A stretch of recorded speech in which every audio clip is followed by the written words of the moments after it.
You're listening to IRN, the Inception Radio Network, Chicago, Illinois.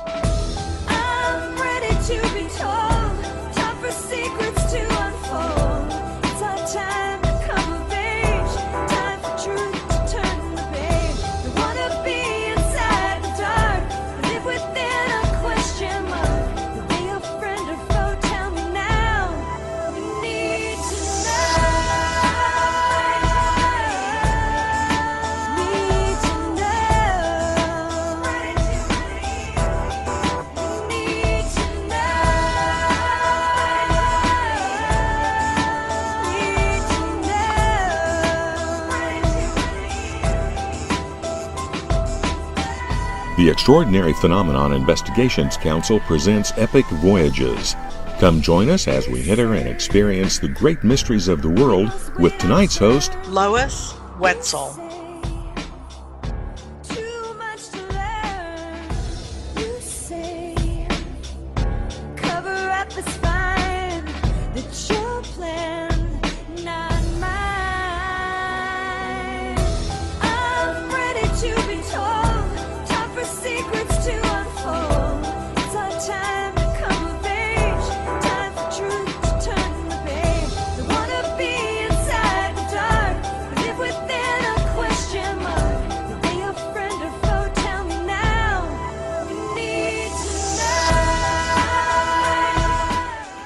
Good evening. This is Lois Wetzel, and I'm going to be interviewing Niara Isley tonight. We're here courtesy of the Epic Voyagers station on Inception Radio Network. First, I want to tell you a little bit about me. I'm an author. I've written 4 books. The first was Akashic Records, Case Studies of Past Lives. This is a book about past life readings I've done for my clients over a period of 20 years and what they learned by finding out who they'd been in past lives. The second book was Adina, Energy Medicine from the Stars, in which I was contacted telepathically to be given a form of energy medicine for healing and ascension from star beings from Sirius B. The third book is kind of like a journal. It's called Sacred Journeys and Vision Quests. It's about mystical things which have happened to me either alone or with other people over a period of about 30 years. And the last book is another book on past lives called Reincarnation, Past Lives in the Akashic Records, in which I also talk about our ancient history with a lot of references to why it's wrong. We've been here over, hundreds of millions of years. And for some reason, nobody wants us to know it. And about things that most people either haven't thought about or don't want to think about, like parallel lifetimes, that we have more than one personality alive or one body alive at the same time, or that they may overlap. But anyway, if you're curious about any of that stuff, you can go to my website, hotpinklotus.com, or to Amazon. And I am, again, Lois Wetzel, Wetzel. Tonight, I am interviewing Niara Isley, who's written an award-winning book. She won the category of interdimensional beings, which includes angels and UFOs and the people inside them. And this is the Indie Spirit Book Awards, which is for indie published books or small press published books that are of a metaphysical, spiritual nature, that sort of thing. So I'm going to welcome Niara onto the air now. Hello, Niara. Hello. Thank you very much for having me, Lois. Well, thanks for being here. When I read your book, I felt like, gosh, no wonder it took her 4 years to write it. This is more like 2 books. And it basically is, in that the first one is about what happened to you while you were in the Air Force and a radar operator. some strange things that happened which left you with missing time. And the second part is a part that I loved. Mm-hmm. It was about your journey of remembering all of that and healing all of that, and who you came to be as a result of the experience of going through the healing process. And that wouldn't have happened. It's often, I've found this to be true when people go through major life-changing crises, that who they are afterward is somebody they're really glad they came to be. So, I would like you to, first of all, talk to us about who you talk about in the book first, which is the people of the bubble. Can you talk to us about that a little bit? Explain what you mean by that. Yeah, I think sometimes telling a story is the best way to teach a concept. And People of the Bubble was written to kind of give a metaphor for our society with rules, laws, and morals that govern everybody within our society. And then there is this other part, this hidden part of our society where the usual rules don't apply. And people can basically do whatever they want to you. And this part is hidden from people in the bubble world. And so they don't really know it exists. But if one of the people from the bubble world, such as myself, gets pulled outside the bubble into this other area, then it's dangerous, they're at risk. All the usual rules, morals, and laws don't apply there. And it's just a completely different situation. And it's a big shock. I wrote it that way to try to give people an idea that when you live within a society that is structured culturally and legally in a particular way, when you're pulled outside of that into a whole new realm, a dangerous realm, it's a huge shock to your system, because you don't even realize that such an area of shadowy risk and danger even exists, and then suddenly you're in it. Sounds like combat. Yeah. Mm-hmm. Yeah. Except it wasn't combat for me. It was something else. Right. But as you were describing that, I thought, well, no wonder people who experience combat when they come back don't want to talk about it, because the people that have always been in the bubble won't get it. Mm-hmm. Yeah. It would probably make the whole thing much more difficult to even come back from, because you don't have any company for anybody else who's been outside the bubble. Mm-hmm. When you said something about me, it was like almost two books in one. Mm-hmm. And the reason I put it all together, people encouraged me to put it into two books, and I just thought, no, because I'm telling the story of my experiences, and my experiences are very difficult and pretty horrible. And I couldn't give people the horror story without giving them the good stuff, the fulfillment of the healing journey that transformed everything. So it just seemed to me that I really had to put it together. I agree with you completely. I think it would have been a real crash and burn, dismal, horrible thing if you had stopped before you went through that healing journey. I think it would have been a really hard thing for people to read. It's hard to read anyway. And that first part, it's like, ouch. So, but it's important to tell the story so that people in the bubble know about the fact that there is an outside the bubble, because it affects them whether they know about it or not. It really does. UFO secrecy affects all of our lives, whether we're aware of it or not. Absolutely.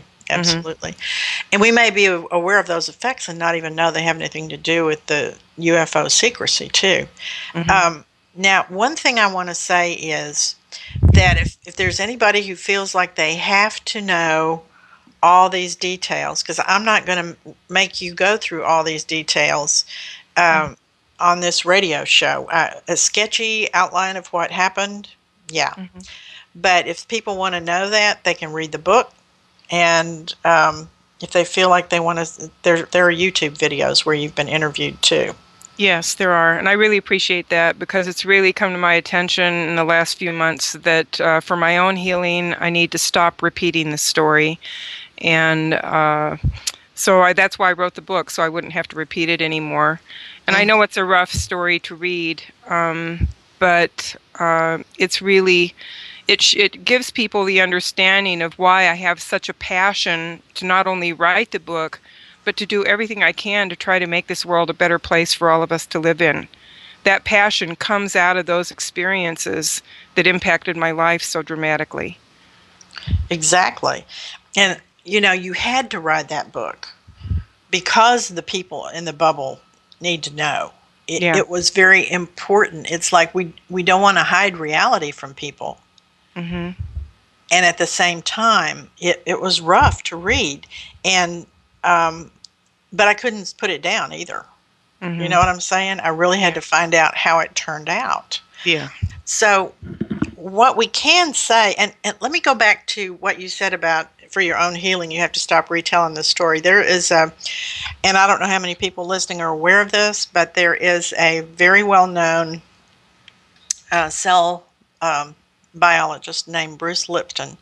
Used to teach at the medical school at Harvard, and he's written several books about what happens inside the body biochemically as a result of emotions. And basically what happens is that chemicals are released that harm you when you have what we call negative emotions. Mm-hmm. And it harms you all the way down to the level of the individual cell in your body. Every cell in your body is harmed by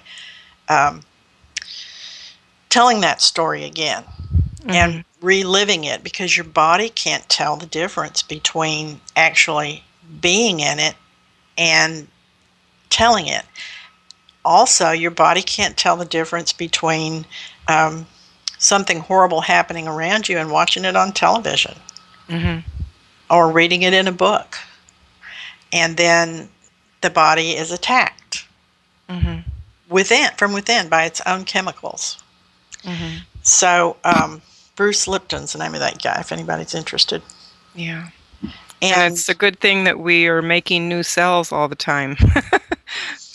Well, mm-hmm. It's a good thing we're making new cells all the time, but at the same time, the new cells will be just as affected, which is why it's real important to forgive people. Mm-hmm. And this is something that's been in my face for a while now, because it doesn't hurt them; it hurts us whenever we think about what they've done to us or repeat what they've done to us, all that stuff. So mm-hmm. This is part of the nature of consciousness. So do you want to outline for people, the general the general outlines of the story without going into the... Sure. Part one, there's a prologue, and then there's part one of the book, which goes into my experiences. And then there is part two, which is called Healing the Journey to Within, because it really was an inward journey to heal. And then part three is called Awakening. And awakening is what happens, and there is a,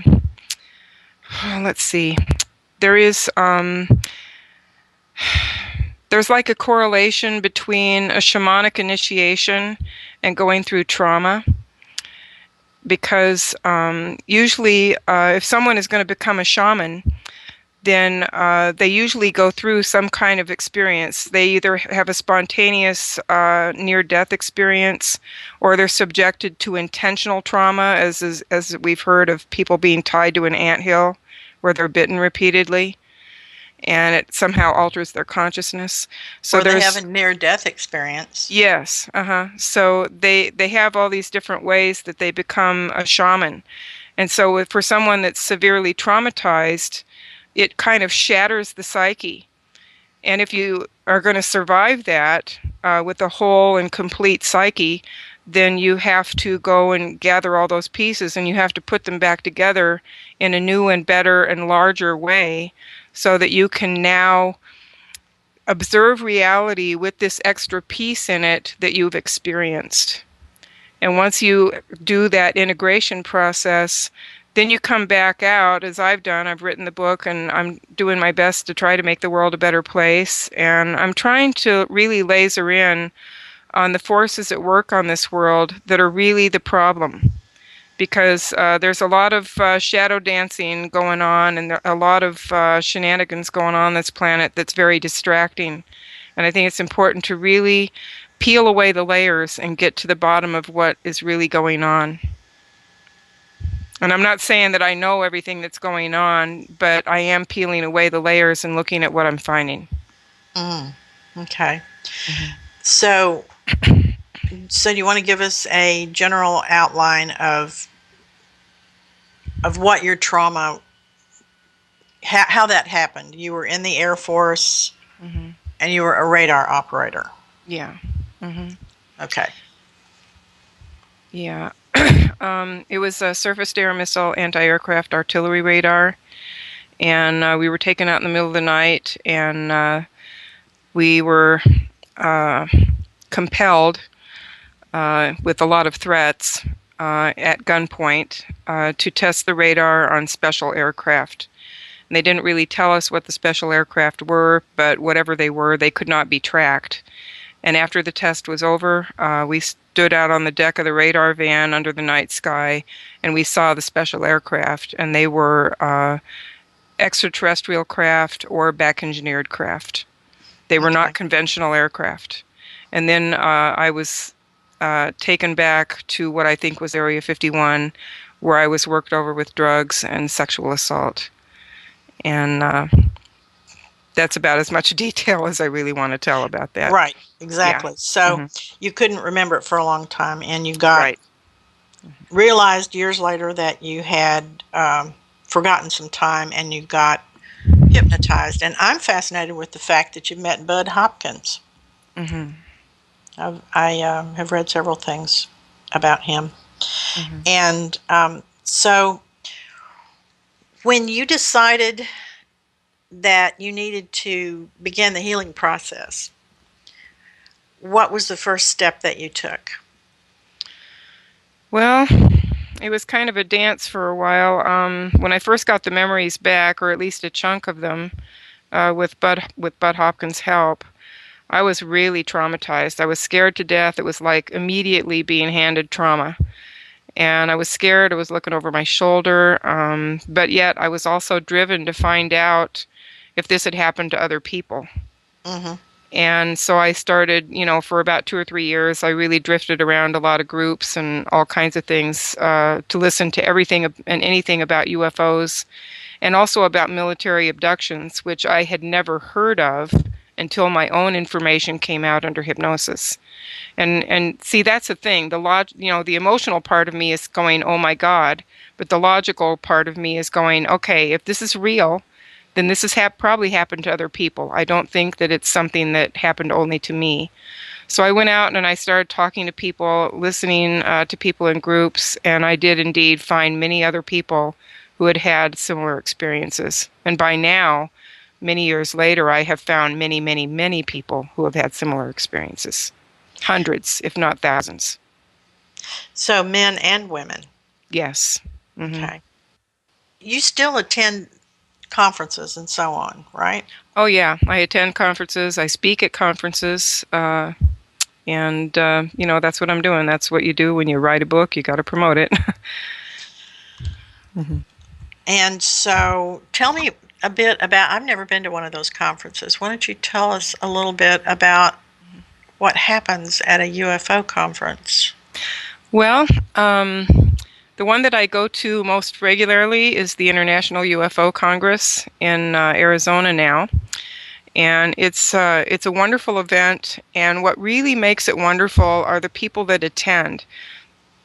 Not just the speakers. The speakers are wonderful too. They're often, just awesome people.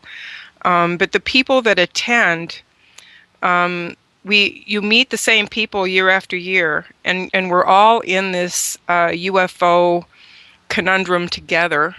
And so you make connections at a conference like this with people who become almost like family. And then you have to go back to the conference every year because you want to see these people that you have this amazing connection with. And so that's the most wonderful part about it. And that's the thing that I love the most. It's not about me being upstage and being the person.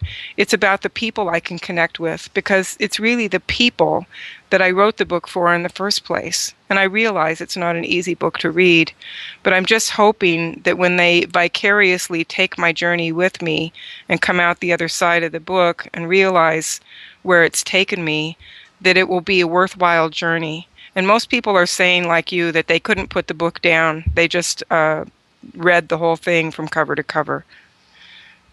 Well, absolutely. And here's the other thing is we read things all the time that are that frighten us or are upsetting, but when they have value in the way that yours does, then it's very much worth it. I don't believe in reading things just because it's fun to be scared. Mm-hmm. But the thing is, think of all of the people, and I'm sure you've thought of this, who are not going to make it to one of those congresses, mm-hmm. Who won't ever have the courage to talk about what happened to them, who may not even remember what happened to them, but will be healed by reading your book, because mm-hmm. it will touch some part of them that needs healing, whether it's become conscious or not. Mm-hmm. Well, if you look at it from a mythological standpoint, such as what Joseph Campbell came up with, it's like a hero's journey. You know, if the hero starts out on his quest or his journey and he runs into all these adversities, life-threatening situations. So there are scary things that happen along in any good story, in any compelling story that really draws you in and captures your imagination. And then there's the fulfillment of the story. The hero, he goes through all the challenges, he overcomes them all, and he becomes a new person, a deeper, richer person at the end of it. And you know, that's kind of my story. And you know, sometimes it was a hard path walking to get where I am today. And I've learned also that writing the book is really just another step in my healing, and there's still more to do. It's kind of like a step of acceptance of what happened to me, putting it in print, and now I get to feel more feelings about it all and process those and let those go, and then watch the new energy come in and emerge from that. And it's really a wonderful process. So part of what you're doing has to do with confronting political and social and cultural demons, right? Yes. Mm-hmm. And that's part of what these conferences are about. Yeah. And that's, you know, the longest chapter in my book, and the most difficult one is just what you said. It's about facing those demons in our society. And I know that it's a tough chapter to read and get through. But in that chapter are the seeds of all the ways that which we have all been indoctrinated in this society to accept religion, to accept patriotism, to accept all kinds of programming that really is not in our best interest. And the only way to free ourselves from that programming is to become aware that it exists. And so that chapter is really giving people the keys to how they have been indoctrinated into our society and into their belief systems, so that they can begin to pull their energy consciously out of those belief systems and create something new. Well, don't you already see that happening, though? It's beginning to happen. Mm-hmm. I do, yeah. too. Mm-hmm. I do, too. And I'll tell you, one example of that is there was a thing on Facebook where there was a sustainable farm in Arlington, Texas that a SWAT team jumped on recently because for some reason they thought they were going to find something bad there, I guess. But it reminds me that any attempts for people to, and that, to me, that's stepping outside the bubble. Mm-hmm. Because part of being outside the bubble is living in a way that is not part of the cultural norm. Mm-hmm. Like the people who live on, this is a communal type thing, where people are growing their own food and they don't have jobs. They work together to create a a little community that is self-supporting. And so the SWAT team comes, and it's like there's a part of our culture that doesn't want us to create change, but it's going to happen anyway. It has to. This is how we're going to thrive and make it from this sort of twisted culture that's got demons. It's to something that's humane, and I feel like we're moving to the golden age of humanity. I think so too. But what we're seeing now is a lot of garbage bubbling up to leave so that we can live that way. Yeah, a lot of the good people in this world are really holding a space for us to evolve into what we're supposed to be. And even if they aren't, if they're just good-hearted people who love community, maybe they don't know all the conspiracy theory stuff, and a lot of people like to call them sheeple. But to me, sheeple are people that, you know, are more undesirable. They're unconscious, they're violent, they're just not really connected to themselves. But there are a lot of good people on this planet that are just holding a wonderful space because of who they are. And I really want to express gratitude to those people, whether any of them hear this interview or not, because they're really holding something very hopeful in their energy field for all of us. Yep. So, what would you like to tell everybody the next thing you want to talk to them about? Oh, wow. The next thing I want to talk about. Move your microphone away from your mouth, Niara. Okay. You're breathing. You're breathing again. No Okay. breathing. Is that better? That's better, yeah. Okay. Well, Okay. So, do you see, what are you doing in your day-to-day life to make to make the world a better place? You said that earlier. What can we, give us some little steps? Well, one of the things I'm doing in my daily life right now is having to take care of myself, because writing the book for all those years and just planting myself in the chair to get it done, I have a back issue. And so I ended up sitting on pinched nerves and herniated discs for all this time to write the book. And so now I'm having to kind of try to reverse some of the damage all the sitting did.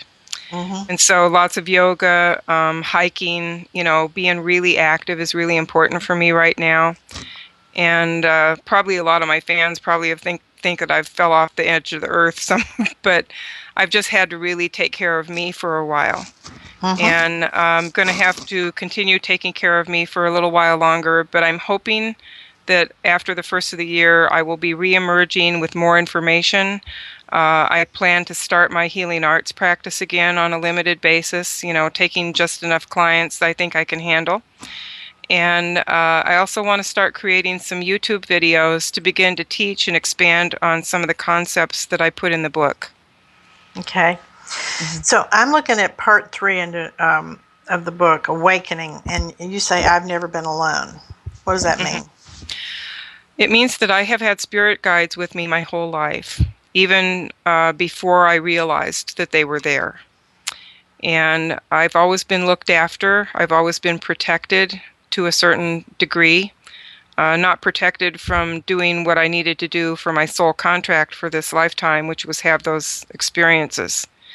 But that's the other part of this that is kind of interesting, because as I have healed and moved through the healing process and kind of peeled away the layers, believe me, I was as left-brained as they come when I was much younger. And a lot of the intuitive stuff, a lot of the energetic stuff, a lot of the extra-dimensional stuff, it wasn't stuff that I got into. And this has been really a process that's happened over years that has kind of caused me to switch from being that analytical left-brain person to now much more intuitive, much more energetically in flow. And so that's it. But one of the things about not being alone that is worth saying here is to really talk about my spirit guides. There was a time when I went down to the American River confluence because I knew that when I'm out in nature, I have better contact with whatever these beings are that talk to me every so often.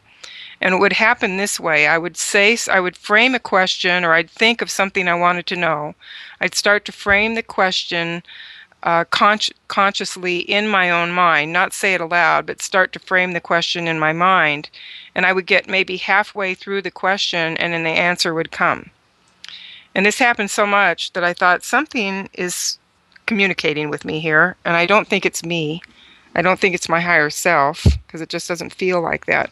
So I went down to the American River confluence because I was living in Auburn, California at the time, and I sat on the rock watching the river rush by, and I said, "Okay, are you really there?"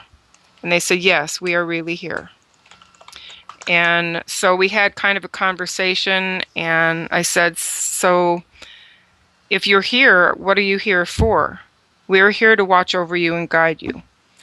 And I said, "So does that mean that I don't have to make any stupid human mistakes in my life anymore? I can just ask you about decisions I have?"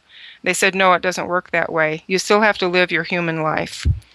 But we're here to provide guidance at special moments when you need it." And so that was really interesting. And they have been there all the time. And then I had an experience in another, it was called a soul regression that a gentleman here in Durango did for me. And when I was going through the difficult experiences in the Air Force, from the soul regression perspective, I actually saw my spirit guides standing around me, giving me their energy and their strength while I was going through the worst of my experiences. So that's what I meant when I said I've never been alone. Even at the worst moments of my life, I was not alone. I was being loved and supported. Yeah, and I think everybody has spirit guides, and most people don't have a clue, although some of them will talk about them as angels. But most people don't have a clue that we have help, but all we have to do is call upon them and become aware that they're there. So, do you feel like you want to talk about the threats to freedom? Yeah, the threat to freedom, I think I wrote down here, it's the cancer of secrecy.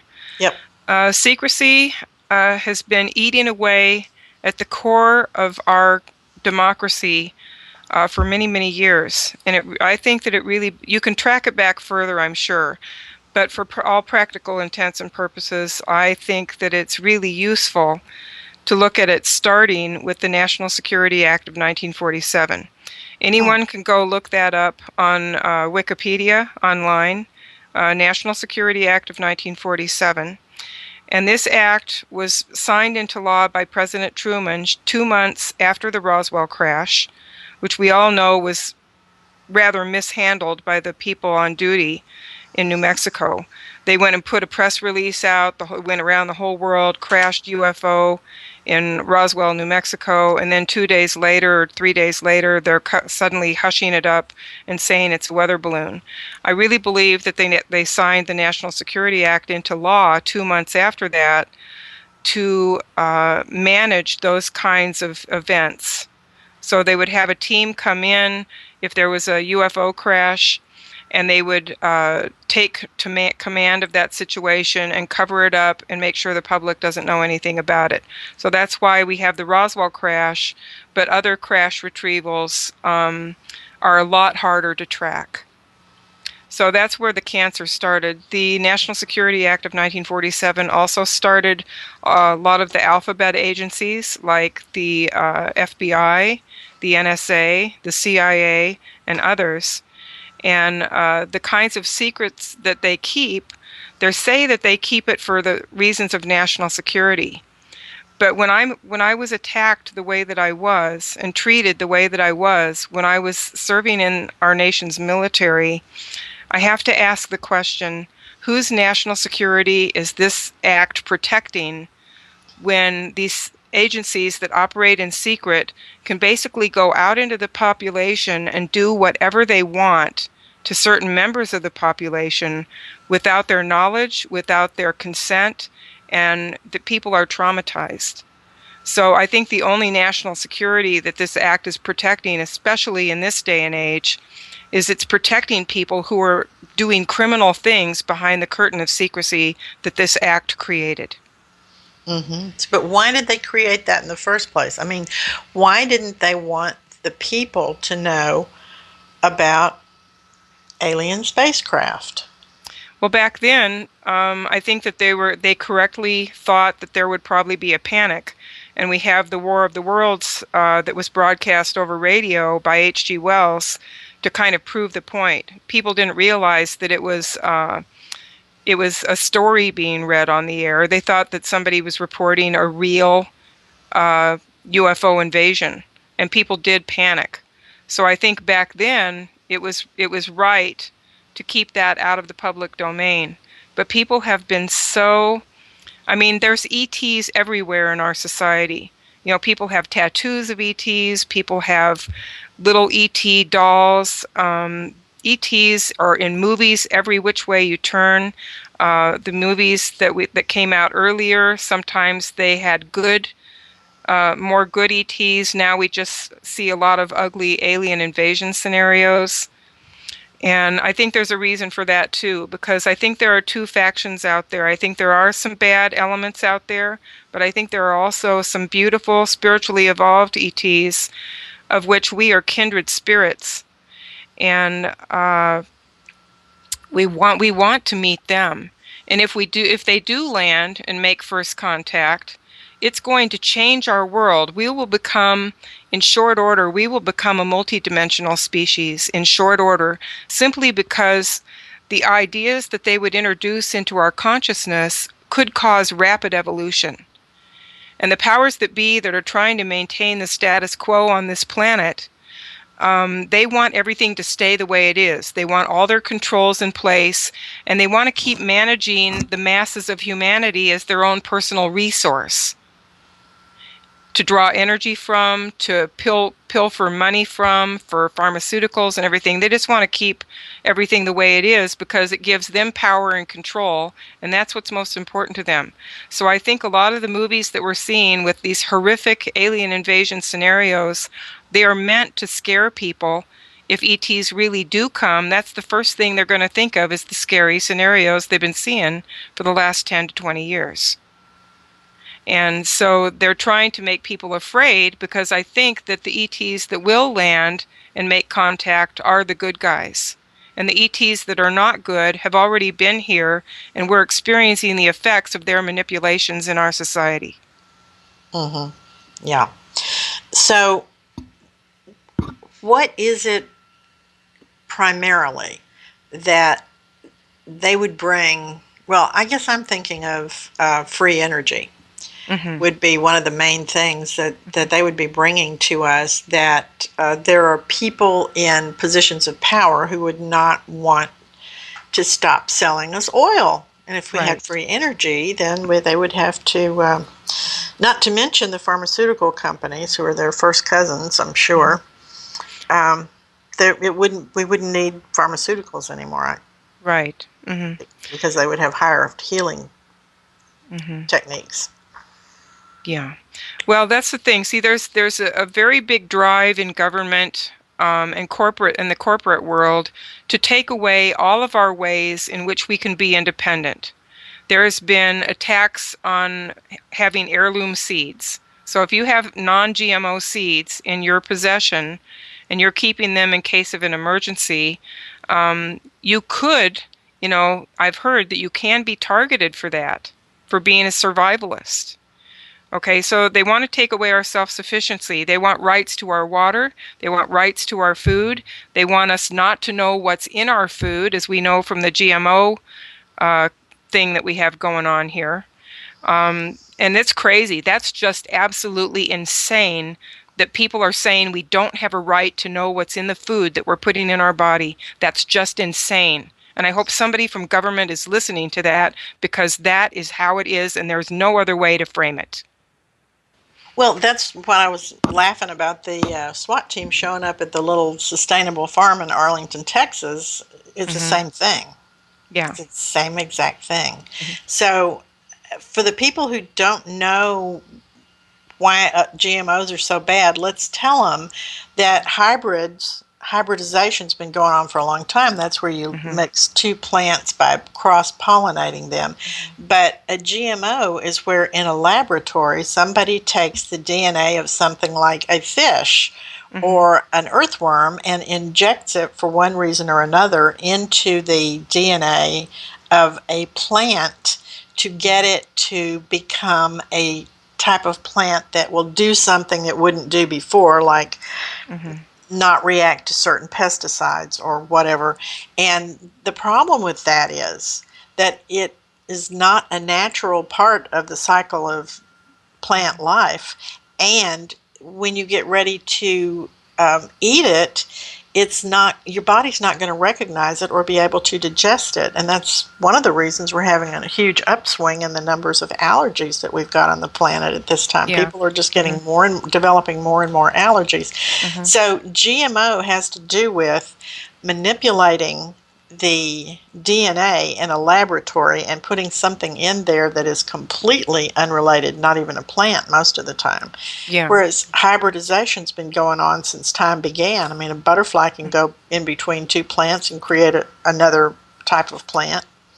And that's natural. So a lot of people don't know that, though. They don't know what GMO means. They've been listening to Fox News and they think it's no different than hybrids. Well, it stands for genetically modified organisms, and there's a movie out there called Genetic Roulette, and I think it shows rats that have been fed genetically modified foods, and these rats have grown huge cancerous tumors, and the pictures are out on the internet. So this is really bad, but that's just one part of the problem. And the whole problem is trying to dumb people down so that they can justify taking over for them, because we're too stupid to take care of ourselves because we've been deliberately dumbed down. And then they just want to feed us whatever they want. They want to feed us food that's going to kill most of us off through illness. And it won't be a fast, nice death. It's going to be a lingering, sick, horrible death. And that's the hard part, and I don't want to get into the fear-based stuff too much, but it's really a good idea. Let's turn it to the positive. So if you have the information about GMOs, then you are empowered with choice to make sure that you eat organic, and you're empowered with choice to make sure that you're making food choices for yourself and your family that are going to keep your health. But again, it's about taking away all of our self-sufficiency so that we're completely dependent on the state for food, for water, for air, for medical attention, and they're going to give us what they want to give us, not what we would choose for ourselves.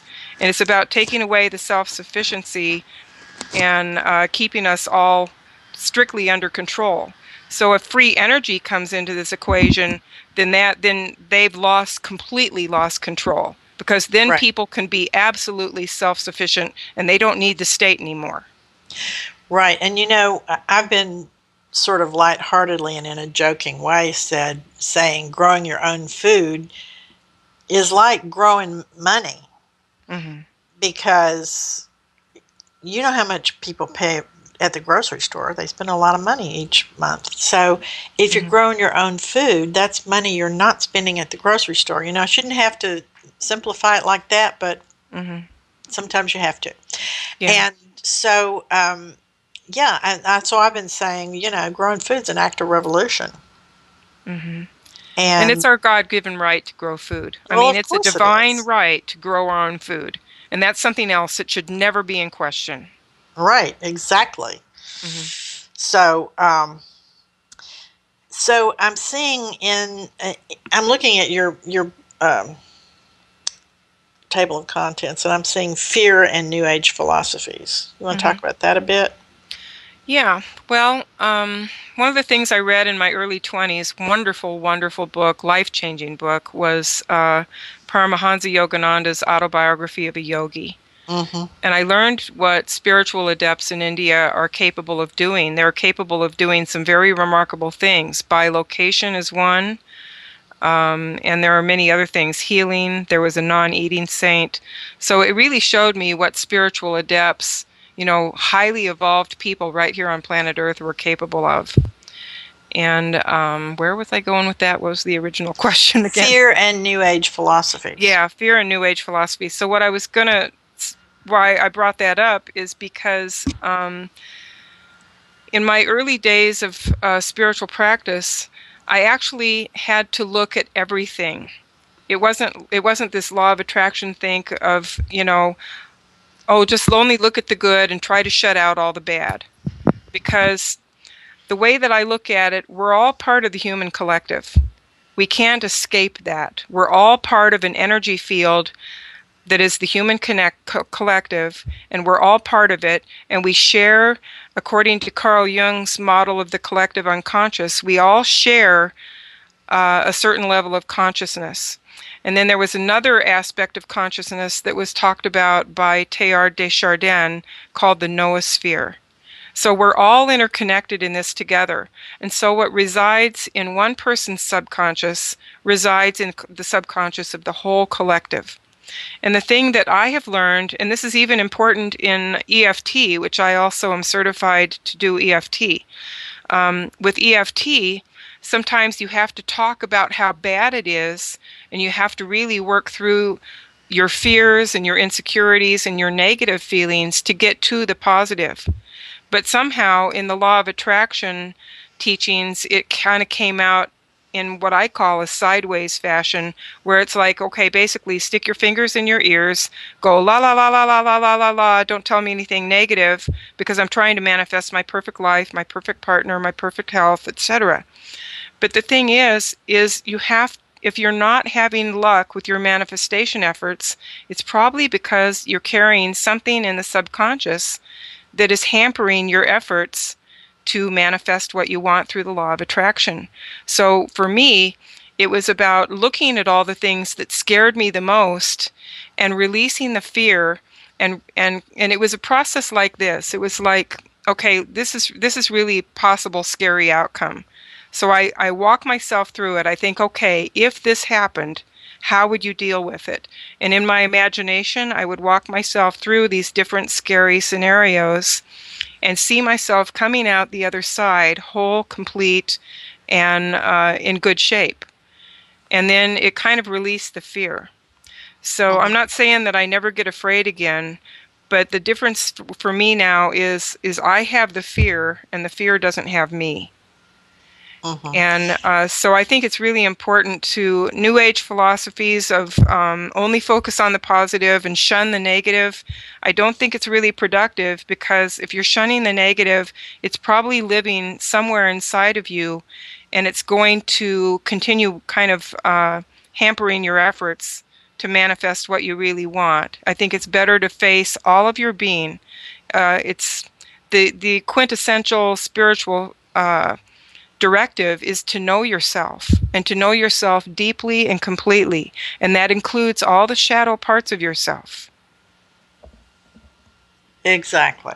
Mm-hmm. Because the repressed shadow breaks out in unplanned ways. Yeah, it's like what they say, what we resist persists. Mm-hmm. Mm-hmm.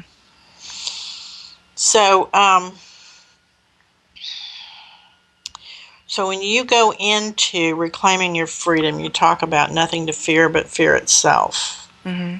And from fear to freedom. Mm-hmm. So how do you go about facing your fear? Well, you do it alone or with somebody else? Or, I mean, how do you...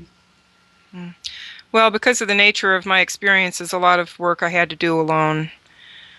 Because there weren't too many people that were capable of hearing it. I did find one courageous healer that I did work with, and we did somatic experiencing work, which is basically talking about the things that have happened to you that were traumatic, feeling your feelings, and then tracking how the feelings move through the body as you're talking about it. And then as you track those feelings and kind of tell the microscopic truth about each feeling and sensation as it's moving through the body, it releases it. It doesn't get trapped in the body then. Right. What you're doing is tracking down where it is in the body and releasing it from the body. Yeah. Okay. Got it. Yeah. So that was really helpful for me, and I do something very similar in body-centered transformation work. I help people in very similar ways. And so that's part of it. That's part of, for me, facing the fear. And then what I was saying a few minutes ago about if there's anything that I have felt afraid about, then I just face that fear. I watch myself in my imagination moving through it and out the other side, whole and complete. Even if it's the death experience, because death isn't the end of who we are. We are bodies, we inhabit them, and when the body dies, we move on. Yeah, I think anybody who's had a near-death experience or even just an out-of-body experience comes to that startling realization, which is, okay, over there's my body, but I'm over here. So who am I? I'm the thing that observes. Yeah. And I don't have to be in the body to observe. I can stand over here and look at the body and observe it. So I'm not the body. Yeah. I think of the body as kind of like a spacesuit. Yeah, it is. That's Andrew Bartzis, who's a galactic historian who I really enjoy listening to. He calls it a skin suit. What's his name again? Andrew Bartzis. I don't think I know him. He's a galactic historian, and I would encourage anyone who feels moved to listen to him to do so, because his information is remarkable. He reads Akashic records on a planetary scale. Ooh. And it's really, really incredible information. It is filling in so many blanks for me. So, do you meditate? Do you think that's important to do? Yes, I do. I think it's very important because when we meditate, we develop a relationship with our inner observer. And developing a relationship with that part of ourselves that's the deepest part of who we are, that inner observer, that quiet space within that's connected to Source, that's really, really important if we're going to really know ourselves, and if we're going to learn to recognize the parts of ourselves that we should give into and the parts of ourselves that we should not give into. Because a human being is like a community of many, many voices. Some of them are mental voices. Some of them are voices of worries and concerns. Some are voices born of both the good and the bad emotions. And what we really want is to develop a relationship with that deepest, essential part of who we are. And meditation does that for us. It can also increase our ability to communicate with our spirit guides, because you learn to listen so deeply in meditation. There are meditations where you can meet up with your spirit guides too. Yes. They're directed to do that. So. Okay, so do you do any other spiritual practices besides meditation? I mean, like something you do on a regular basis? Mostly I know you just mentioned yoga, yeah. but did you? Were there other things? I think the other thing would be time in nature, because I've been getting out for hikes lately as part of my physical therapy, and with the expanded awareness that I have now, kind of going back out into nature, it's really been profound to realize that it's not just the blue sky and the trees and the fresh air. There is an energy field out there that when you're part of it, it's so natural and it's so organic, and it feels so different from being in my home around all my electronics. Yep. And it's really, really incredible to get out in nature, to drop to just go quiet and really deeply listen to all the life and all the energy around you and see what you feel. And if you're really left brain, you're probably going to judge that a little bit in the beginning, but try to drop the judgment and just feel and accept your first impressions and just explore them.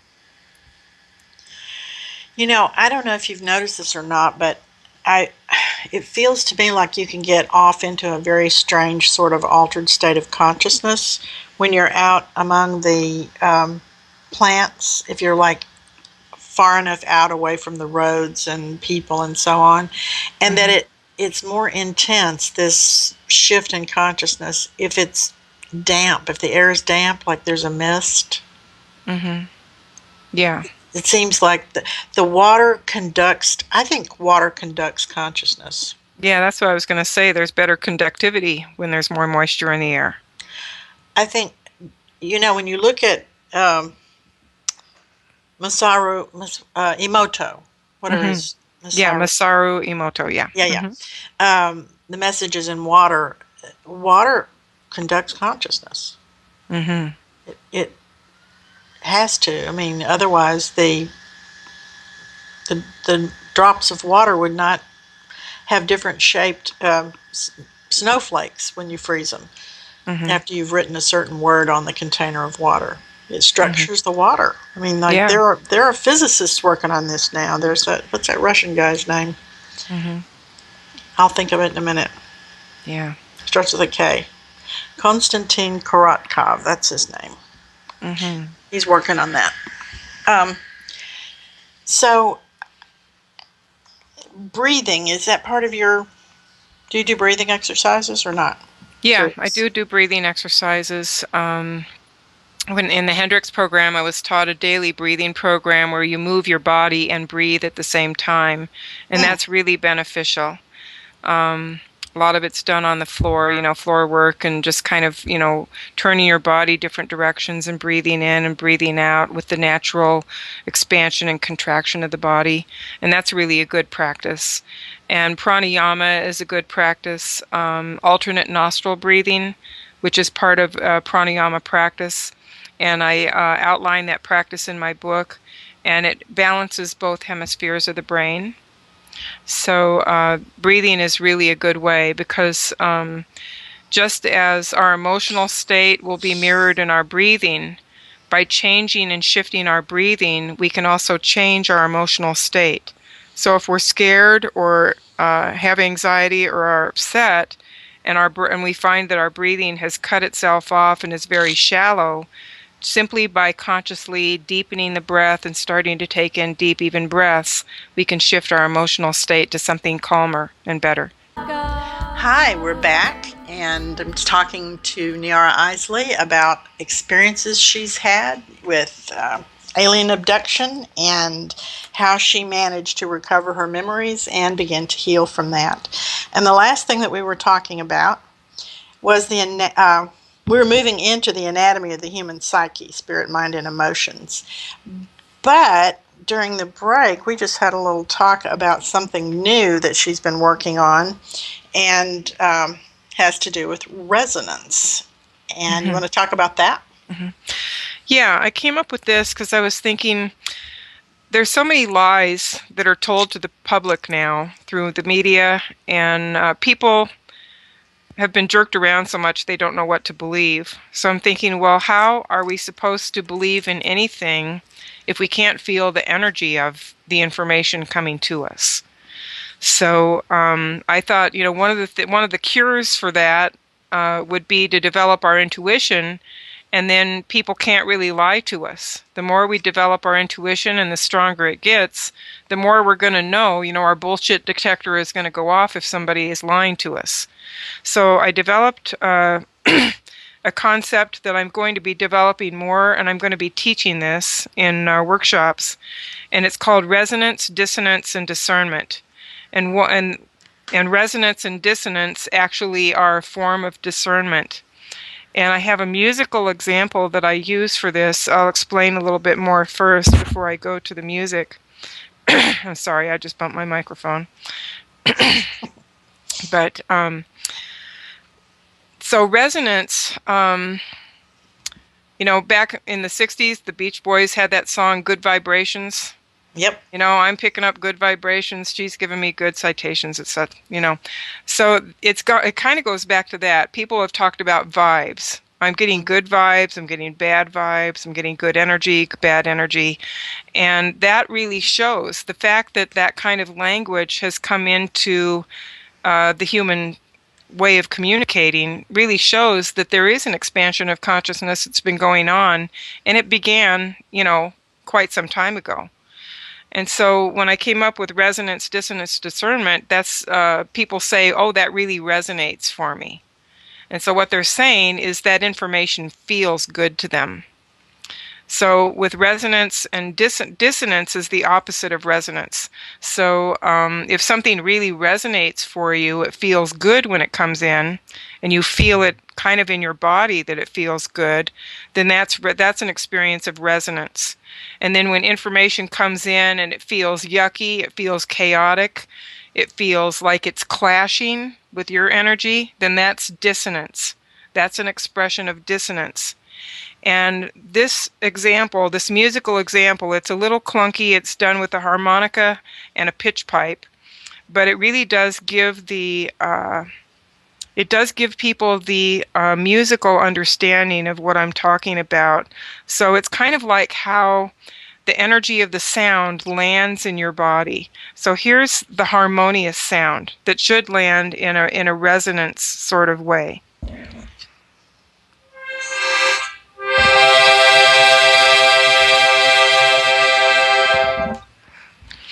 So that was harmonious. All the notes were blending together in a harmonious way, and when people hear it, it feels good. And here's an expression now of dissonance. And we'll get this happening here.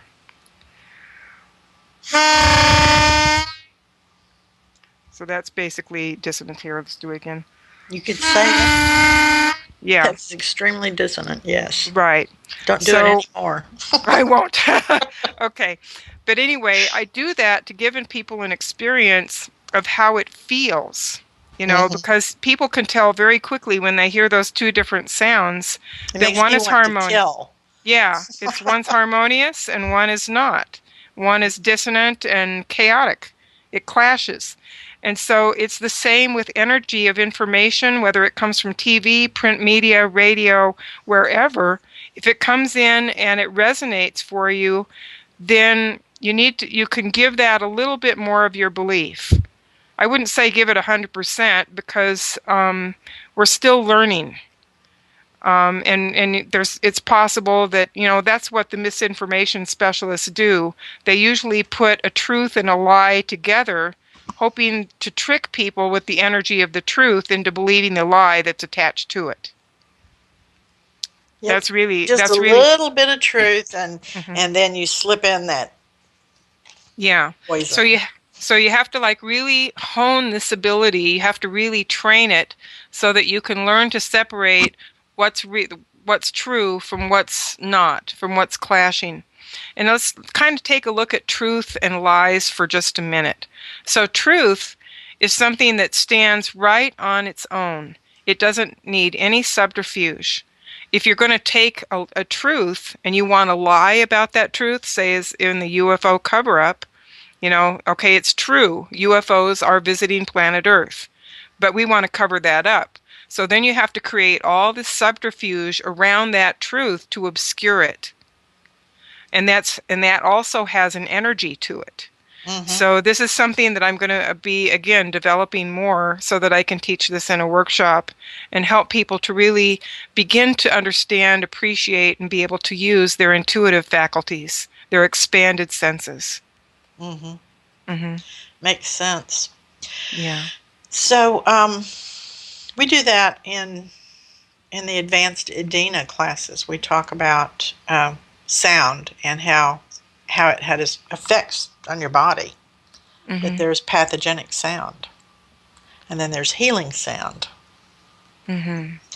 And they've done some studies about sound, and guess what the most healing instrument there is? Harp? Ready? No. Human voice? Yes. Uh-huh. Uh-huh. Even more so than Tibetan or crystal bowls, the human voice. Mm-hmm. Yeah. Doesn't surprise me. Mm-hmm. Yep. So, talk to me a little bit more about the. Well, let's talk about the time that you got me to remember what happened when I saw that spacecraft. Mm-hmm.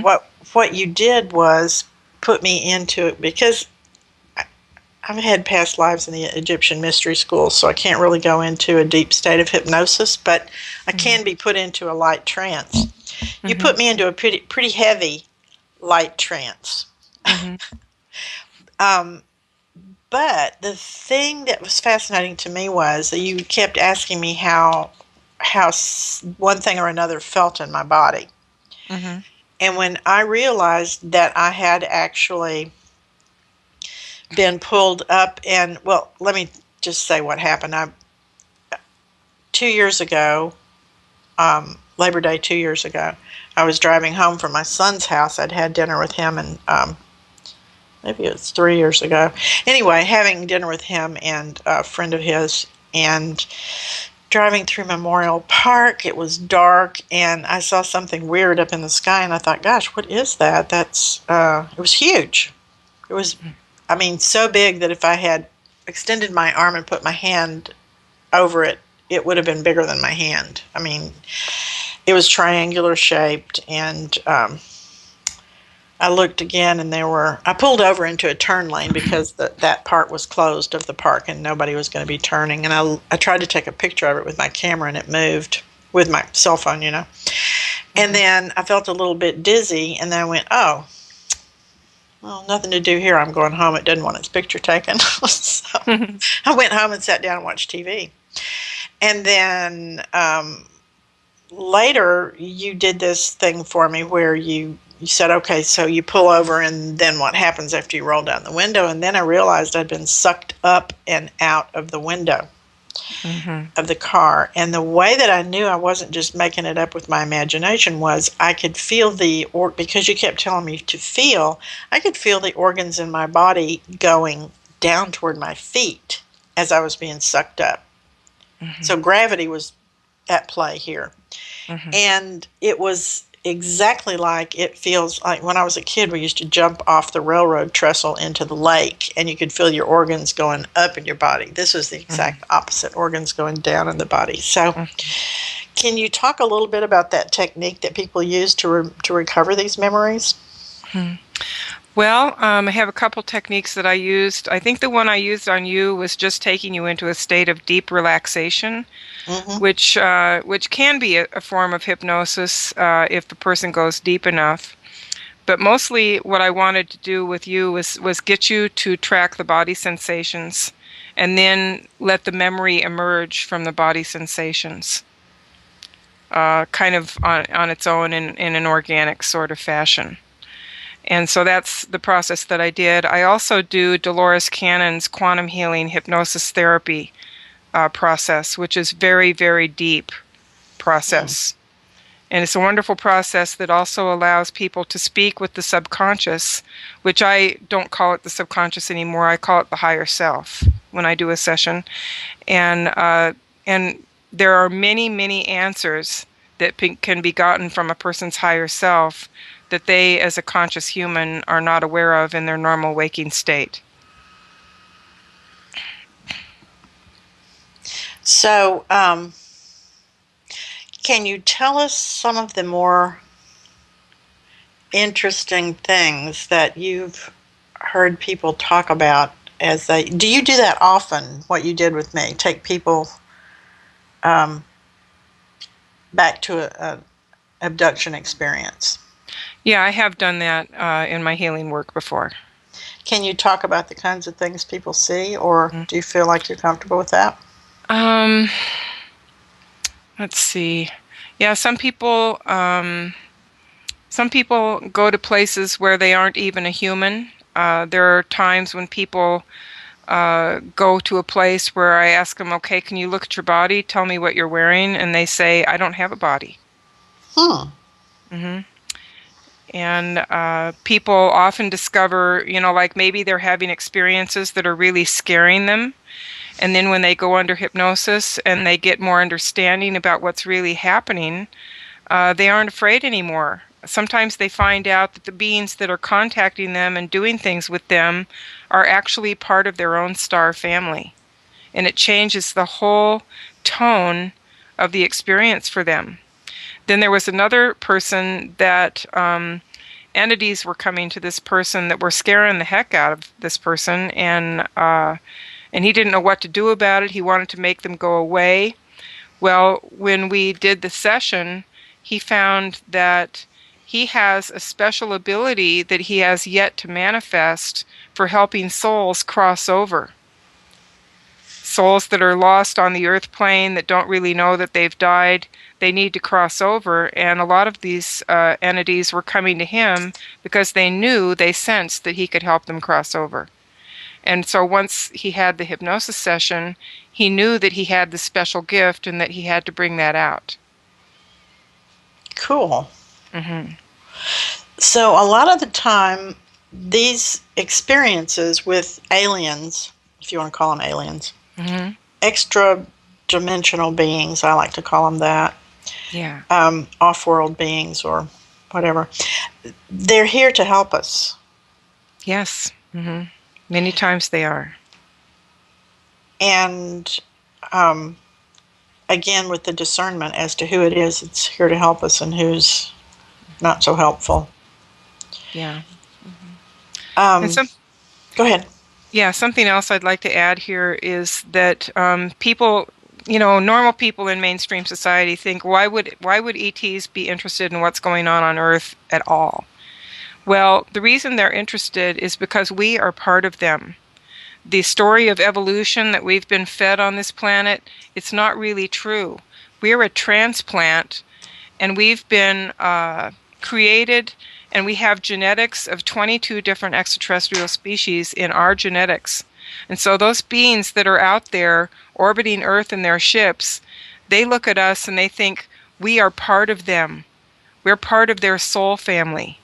Of course they would care about our enslavement down here. And of course they would care about the ways we're being manipulated and controlled down here. They want that part of their family back.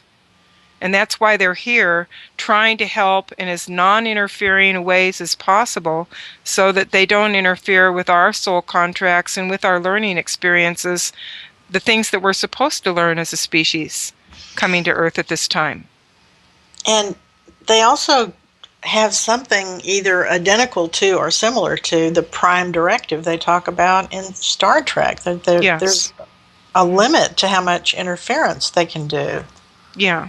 Uh-huh. And some people get kind of, they hear Star Trek and maybe they roll their eyes. But let's look at it from a different standpoint. One of the things that I did when I was healing was I went to 12-step groups for codependency. And you learn very quickly that when you're codependent with someone, you kind of enable them. So let's look at, like my childhood. I had an alcoholic dad and a very codependent mother. Okay, my mother enabled my father's alcoholism by covering up for him if he was too drunk to go to work. She would call and say, oh, he's sick, he's not going to be in today. And she was covering up for him the fact that he'd gone out and stayed out till 2 o'clock in the morning drunk. Okay, so let's apply that to ETs and human beings here on Earth for a while. We're part of a whole human collective. At our subconscious level, we know what's going on the planet, even though we're not consciously aware. But because we have the subconscious knowledge of what's going on, that's what presents the free will conundrum for the ETs that would like to help. Because they know that part of us knows that we're participating in this dance down here for our soul's growth. And they don't want to interfere with the growth, but they do want to help us become free of all these things that are trapping us down here, that are trapping our consciousness. So it's really a very delicate dance of what they can do and what they can't do. And one of the things that my my ET family have told me directly is that if they were to land and walk up to an Earth human on the street, that basically it would be very similar to me walking up to someone on the street who has really bad breath and really bad body odor, but is unaware that they have this smell coming off of them. Okay, because they go around that way all the time. They don't notice it anymore. So human beings, we walk around all the time in a more or less kind of unconscious state, except for the few of us that are really waking up. So if one of my ET family walked up to a normal human being on the street and they made contact with that person's mind, suddenly everything in that person's conscious, subconscious, and higher self mind would suddenly be right there in front of that person. And some of the things in the subconscious are a little dark, and it could be very scary to that person to be confronted with what they're carrying in their subconscious. So that completely derails the whole contact experience that should be a good experience, but might not be. So it's really up to humans to evolve a little more so we can find that common ground on which we can meet and have meaningful contact. So what is it? So it's not actually that we smell bad to them, but it's our consciousness that's the equivalent of smelling bad? Yes. Mm-hmm. Okay. Yeah, because we're like really unconscious, and they're really conscious. They're looking at us. Suddenly, we are confronted with how unconscious we are and all the stuff we're carrying around inside, and it becomes so overwhelming to us that we can't deal with it. And that's one of the reasons why contact has not happened yet, is because we need to get a little further down the road in our evolution and find the common ground on which we can meet. Energetic common ground. Because we don't really resonate with them very well, do we? Not yet. We're getting there, but not yet. So how do we? I don't know about other people, but I kind of feel like it's important that we work toward that. Yes. That would. So. Meditation, that would be a good way to do that, right? It is a good way. There's a great book out there. It's an old book. It's been around for a long time. It's by Lissa Royal, and it's called Preparing for Contact. And one of the things she mentions in there is she tells a little story about, I guess, a Pleiadian extraterrestrial female, and she was moving towards, somebody was working late at their office. And this Pleiadian female came into the building, beamed in or whatever she did, and she moved towards this other woman who she wanted to connect with. And as she moved towards the woman fell asleep. She went in, her brain waves altered into the theta level, and then she fell asleep. And she had the contact experience while she was in her sleep state. But that's often how it happens, because when they touch our mind, our brain waves change. If we stay awake, it could be really overwhelming. So oftentimes we fall asleep in the contact experience.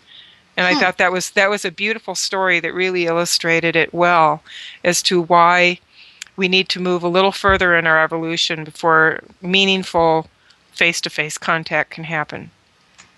Because sometimes when spirits want to talk with you, they make you sleepy. Yes. Mm-hmm. Happens to me on a regular basis. Yeah. So, okay, there's some things going on in the chat, and one of them is Bill wants to know, what do you think is going on at DULCE? I don't know if you pronounce it Dulce or... Dulce, yeah. Mm-hmm. What do I think is going on? Some pretty bad things. I guess there are many levels there. Actually, I don't live very far from there, here in Durango, Colorado. It's basically about an hour's drive east and south of where I live. And so it's Dulce is under the Archuleta Mesa. A lot of really bad things are going on there. A lot of genetic experimentation. People that disappear from the surface of the planet are often taken to Dulce or places like Dulce. And it's a very bad place. I don't know if it's being utilized as much as it was in the past, but it's a pretty horrible place. Okay. So here's another question. Do you think there's a potential war of the worlds or false flag alien invasion being planned? It's possible, but I think that would be a very bad idea, because if our government has been holding off ET contact by saying the people aren't ready, we have to get them ready for contact, and then they pull some false flag invasion stunt to try to scare people into compliance with more of their draconian the good guys would controls. land immediately and say, it would be like, well, why are we holding buddy. back? Yeah, it's like, why are we holding back? They're already saying that ETs exist and they're giving us a bad rap. So yeah, they've got all the power anyway. I mean, yeah, so they might just fly in, stop the false flag invasion, and introduce themselves to the population. So this is bullshit, and we're the good guys, and you cut it out. I know. Somebody's going to have to probably edit that out. But anyway. So here's another question. Would someone who people watches be more awake than others? I say somebody who meditates is more awake than others, but... Well, I don't know that that's a hard and fast rule anymore. I think that there's a lot of the newer kids coming in, the rainbow children and the indigos and crystal children. These people are coming in very, very awake. And it's not because they've been meditating for 20 years, because some of them are 4 years old or younger. Well, yeah, but I'm talking about, old people. Like older people? Old people like who are listening to this. Oh, yeah, for sure. Well, I think older people, meditation is really good. And because people, I haven't been an advocate of this in the past, but I kind of am now. The careful and sacred use of psychedelic plants. Oh, yes, that's going to be our salvation, I swear to God. I really think so. I think that the sacred use of those kinds of plants in the manner that they were intended, is really a good way to increase your awareness without going to a cave for 20 years, Absolutely. Absolutely. And there are many varieties of that. Yes. Yeah, you'll never be the same. Yep. Never be the same after you've done that. Be awake in a way that... In fact, there's a really great book, DMT, the Spirit Molecule. A medical doctor, did a series of... tests with volunteer subjects who just took straight DMT, and they had extraordinary journeys. So yeah, in fact, I think that's one way to get in touch with extraterrestrials, extra-dimensionals consciously, is by taking these teacher plants. I mean, they've been used for millennia, but it also, it's a way to get in touch with the spirits of everything, like plants and minerals and so on. Which brings me to, a lot of people talk about extraterrestrials, like people in spaceships all come from another planet. I don't think they do. I think there are all kinds of civilizations living under the crust of the earth that a long time ago, many different civilizations, which a long time ago went under there to hide from whatever was going on the surface, while those of us, our ancestors, who were on the surface kind of got bombed back into the Stone Age and forgot everything they knew. But there were other people who managed to go underground and continue evolving in their civilization. And they've got what we're calling spacecraft now. And a lot of them they live underground. And I've seen this doing Akashic Records readings, that these people live underground. There are many, many different groups of them. And a lot of them live along the coastlines. And so their craft enter caves under the coastline, underwater. They just dip down in the water and go in, which makes it hard for us to see, which is what they want. And I also believe that a lot of the things that Ancient Aliens TV show says came from aliens, came from just human beings a long time ago. that we've had. I know we've been on the planet for, well, hundreds of millions of years, and that we've had high periods and low periods, and that a lot of these amazing things that they're discovering, like aluminum machines that are embedded in 300 million year old coal, that, that didn't have to be made by somebody from outer space. It could have just been made by people. Yeah. Well, it could have been all of the above. Some of it could have been made by ancient people. I think that there are civilizations that live on other planets. I think there are spacefaring civilizations, and my Lyran people that I feel connected to, they are a spacefaring civilization because their homeworld has been destroyed. And then I think that we also have the people that live in the inner earth, or underground, as you say. Mm-hmm. So I think I think it's all of the above. Absolutely. I didn't mean to imply that that it was just people under the earth, but I'm thinking that's something that most people don't even think about. They don't even consider that. Yeah. And I know that they're there. But yeah, my people don't have bodies anymore. They're just made out of light. Mm-hmm. And here I am in a body, poor me. Well, you did it for a good cause. You did it for a good cause. Yeah. I took one for the team. Uh-huh. So yeah, they live inside the star Sirius B now. Mm-hmm. But there's so many possibilities out there of people who live on like spaceships, or whatever you want to call them, like the Lyrans do, because they don't. You said spacefaring, is that what you said? Yeah. Mm-hmm. That's a beautiful word. I love that, spacefaring. So what do you think that brings up to mind? Of course, the planet Nibiru. What do you think about that? You think that's for real? Is it coming? Well, I don't know. There's been a lot of hype about it. Some people say it's come and gone. Some people think it's still coming. And it's not one of the things that I have researched very heavily yet. I've really been, so immersed in my book for the past 4 or 5 years with writing it and then getting it out there, and then just trying to work on healing my body from writing the book of all those years sitting. But I am very interested in looking at that in the future and seeing what I think of what's out there. But I don't know. I just, I haven't spent much time with that material, but I do think that there's probably a basis for a belief that it is coming. But what it's going to do when it gets here, and the kind of upheavals it may or may not cause, that's something that I would have to do some research for myself personally. Yeah, and it's got, if it's a planet that they've created to be spacefarers, then it's probably got a gravitational field, which means it would affect us. But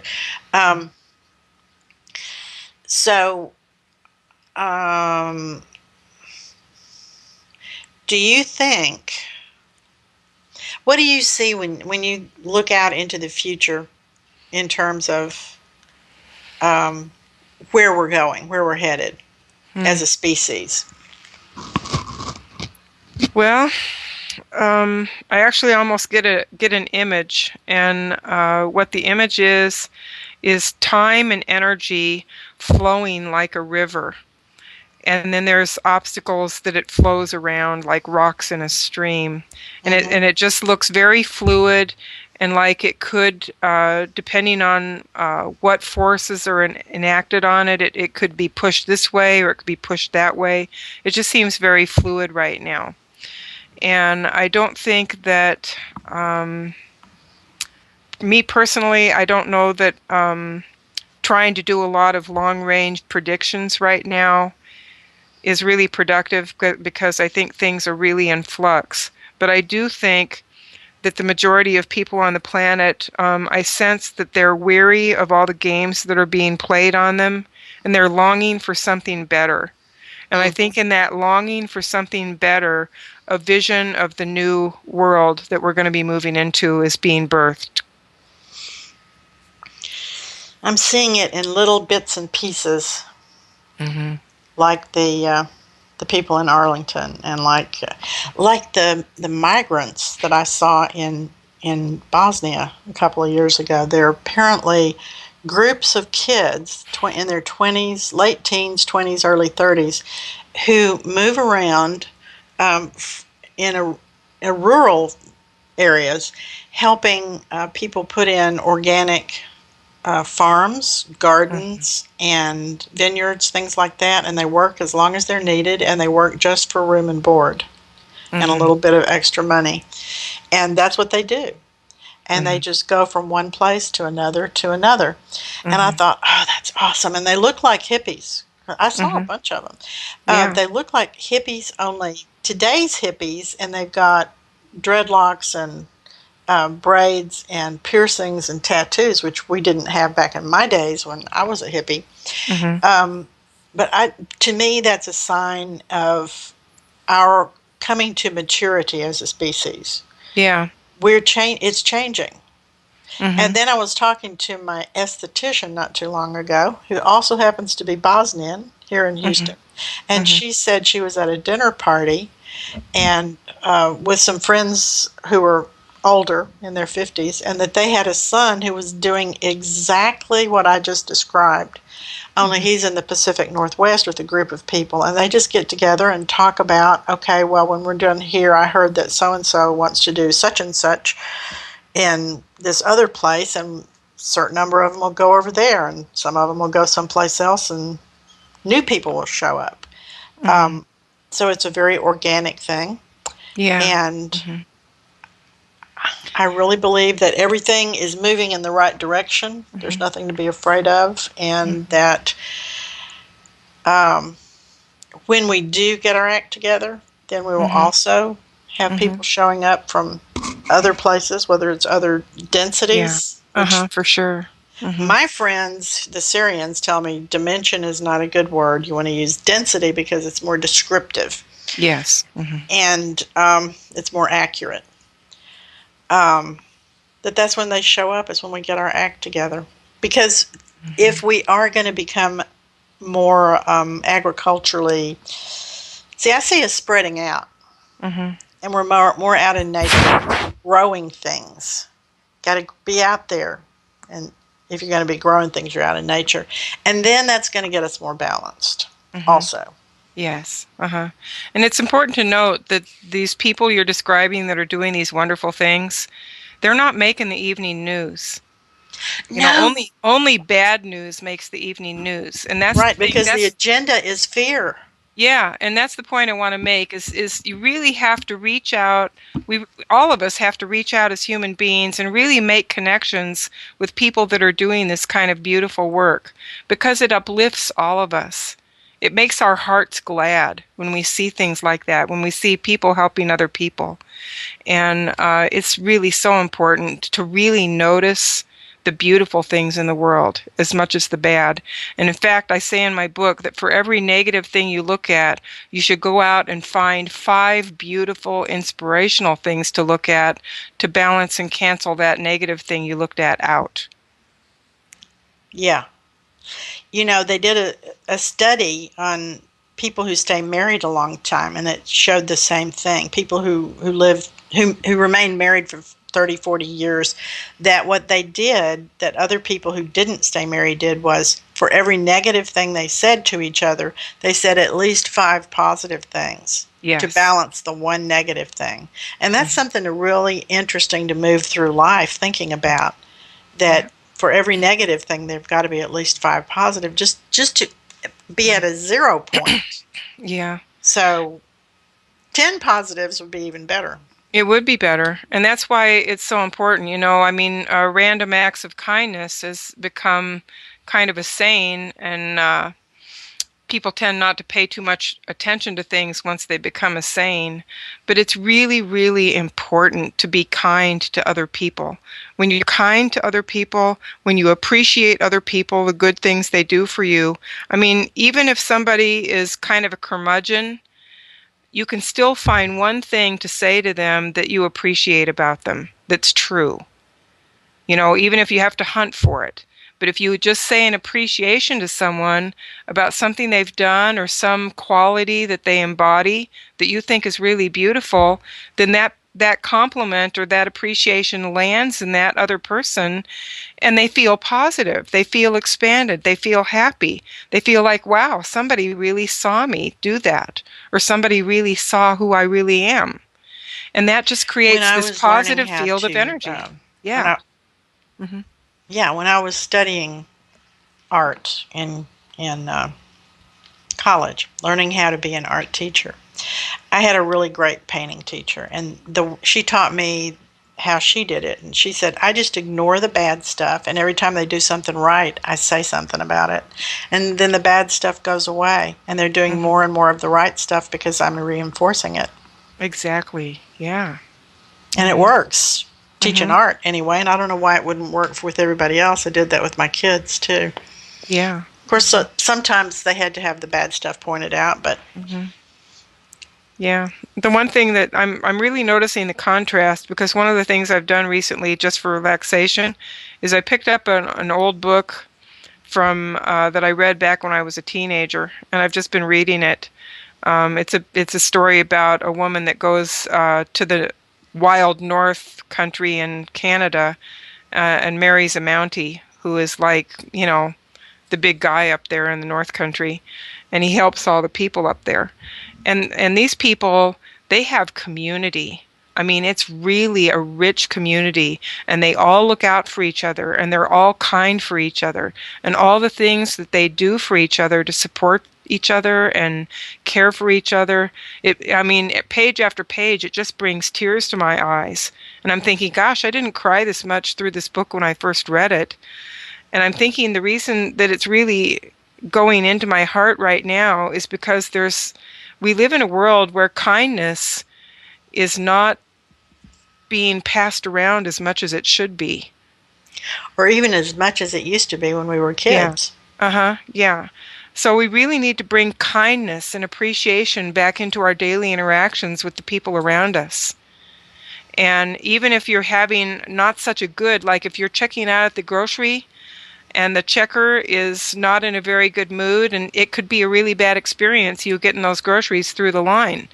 But if you just look at that person and realize maybe they're really stressed, maybe they've had a fight with their husband or their wife, and they're just not in a good state, if you can find one thing about them to say, wow, that little flower that you're wearing on your apron there, that's really pretty. That's really a nice thing to see when I go through the line, then that's going to lift their mood.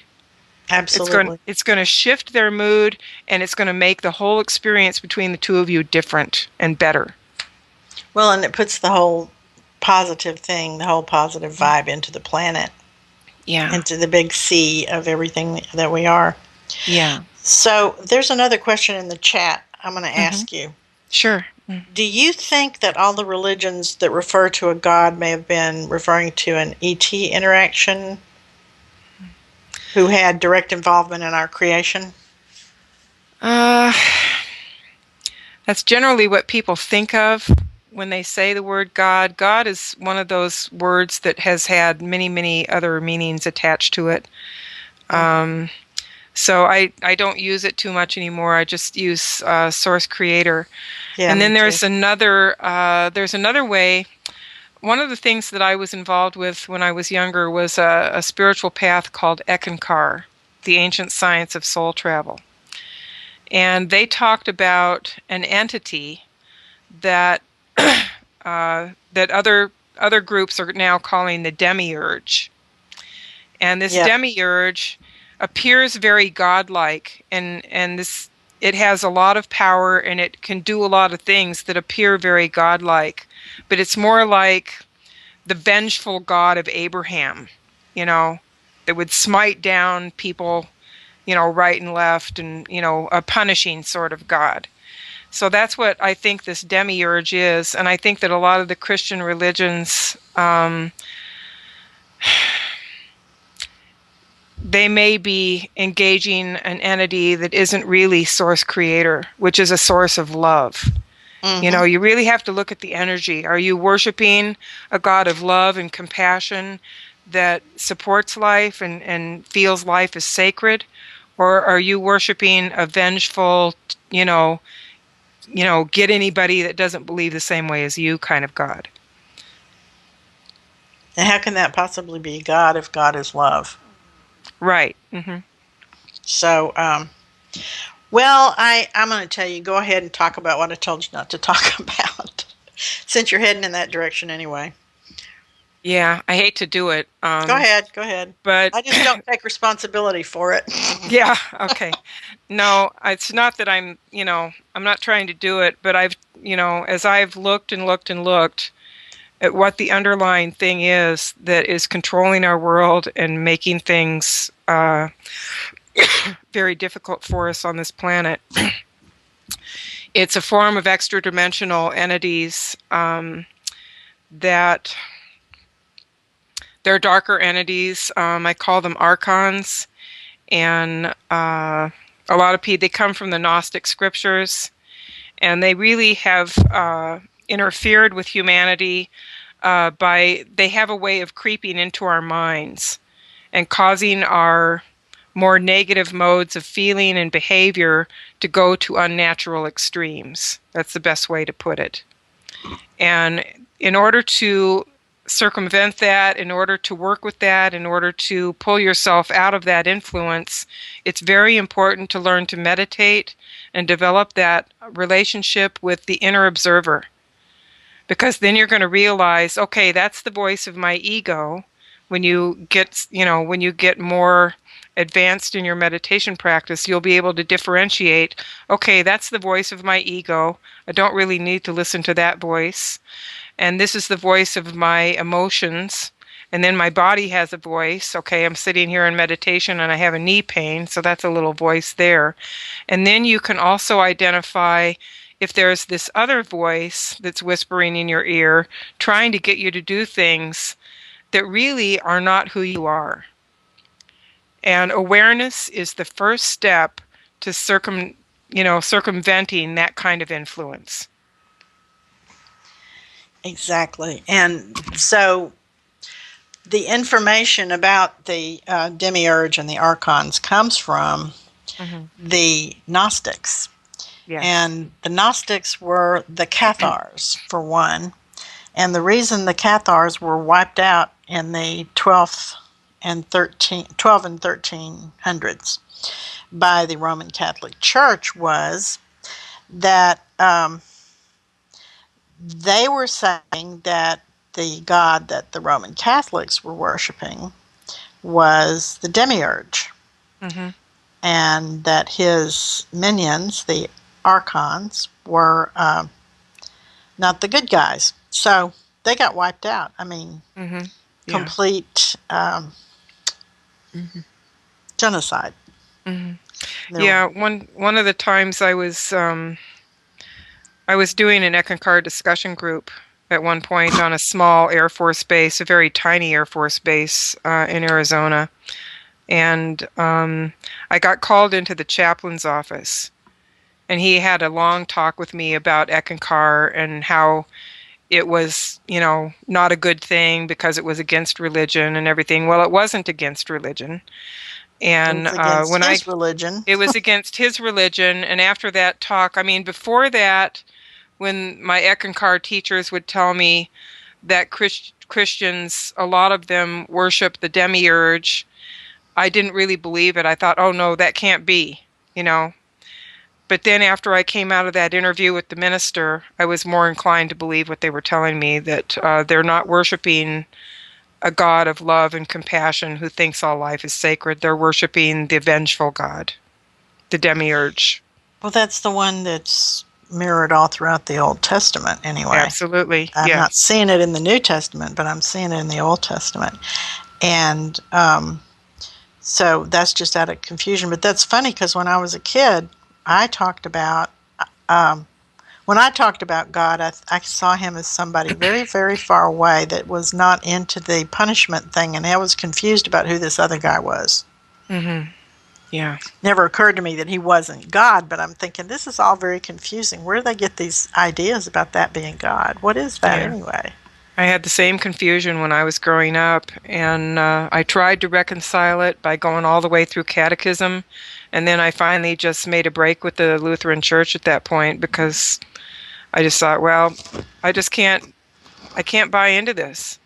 I can't believe that if there's a good and just and wonderful God up there, that he would give me this incredible mind that can think and reason and study and learn, and then put it in a pasture with a fence around it and say, okay, you stay in the pasture and don't you wander outside of it. Right. Yeah. Doesn't make sense. No. So what are your plans for the near future in terms of what you're going to do with the book? Well, I'm just going to keep promoting the book again after the first of the year. I hope I'll be in good enough shape to be starting to put out YouTubes and teaching more, taking a few more clients who want to do trauma recovery or other kinds of healing arts work. And I have 2 new books that are kind of floating around in my mind, and I'd like to start to outline those ideas and start to make a plan for getting those written down. And those are my plans for the future, just continuing to take care of myself and get back to doing my work in the world, which is to try to make this place a better place and further our spiritual evolution in my own small way, and make this a better place to live, and a place where contact can happen with good ETs.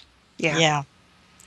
So can you give us the general outlines of these other 2 books you're thinking about writing? Yeah.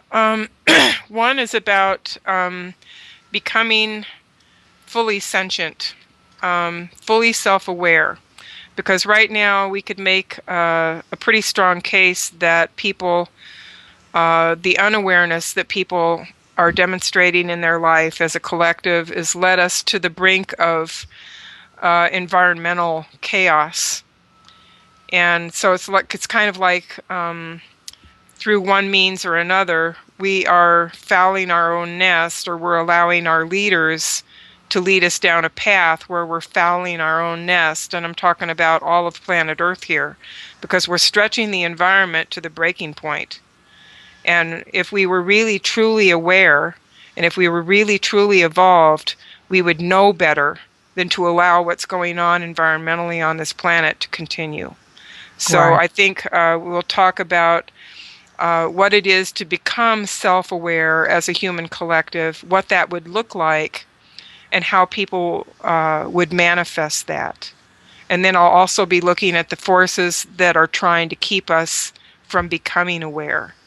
So that will be one book that I will be working on in the future. And then the other book is a fiction book that would look at a first public contact scenario in our modern times and how that might unfold. And in that book, the starseeds scattered around the planet will play a pivotal role in contact.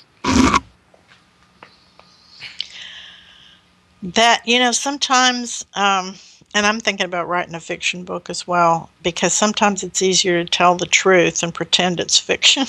You know what I'm saying? Yeah. Uh-huh. It's, you can tell more of what's real that way. Yes. Mm-hmm. Yeah. Well, we're just about out of time. If somebody wants to get in touch with you to talk about possible abduction experiences in terms of, the hypnosis thing, or any of your other healing sessions, how would they get in touch with you? Mm-hmm. Well, you can get in touch with me through my websites. If you want healing work, I have a website called encounterswithhealing.com. And that is the website you would go to, and you can go to the contact page there if you want to contact me for general contact and questions. And I'm very behind on email because I get tons and tons of email every day, so I may not answer too quickly. Sorry about that. I can only spend a short time at the computer with the physical issues I'm dealing with right now. But that email address is gaiatribe.niara@gmail.com. And then I have another website that's going to be a platform for more education, and the other website is called facingtheshadowembracingthelight.com, similar to the book. And if you want the book, also you can get it from my webpage, facingtheshadowembracingthelight.com, or you can go to Amazon and get it at Amazon. Or you can, if you go to my website and you want a signed copy, you can find instructions to get a signed copy at my website, facingtheshadowembracingthelight.com. And it's also on Kindle, right? It's also on Kindle, yes. Okay. And I'm going to be doing an ebook version in the near future as well. As soon as I can get to it, I'll get that done. Mm-hmm. Well, we are out of time. I want to thank you so much for being here with me tonight, and we will talk to you again sometime soon, I bet. Thank you very much, and you're welcome, and I'm just so appreciative that you had me on your show. Thank you so much. Okay. Mm-hmm. Bye-bye.